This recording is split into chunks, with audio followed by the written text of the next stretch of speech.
Hi friends, இன்னைக்கு நம்ம TNPSC 10ஆம் வகுப்பு பாடத்தில் தமிழ் இலக்கணம்ல பா வகை அலகிடல் பற்றி பார்க்க போகிறோம்.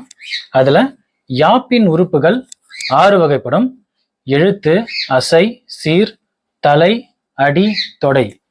பாக்களின் வகைகள் 4 வகைப்படும்.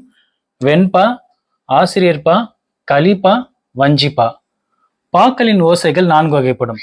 செப்பலோசை, அகவலோசை, துள்ளலோசை, தூங்கலோசை. பாவகைகள். வெண்பாவின் வகைகள் 5 வகைப்படும்.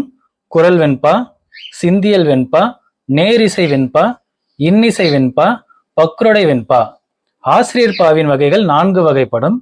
நேரிசை ஆசிரியர்பா, இணைக்குரல் ஆசிரியர்பா, நிலைமண்டில் ஆசிரியர்பா, அடிமறி மண்டில் ஆசிரியர்பா. அதே மாதிரி நம்ம அடுத்த வகுப்புல சந்திக்கலாம். இதுவரை நம்ம சேனல்ல சப்ஸ்கிரைப் பண்ணாதவங்க சப்ஸ்கிரைப் பண்ணுங்க, லைக் பண்ணுங்க, ஷேர் பண்ணுங்க, கமெண்ட் பண்ணுங்க. தேங்க்யூ.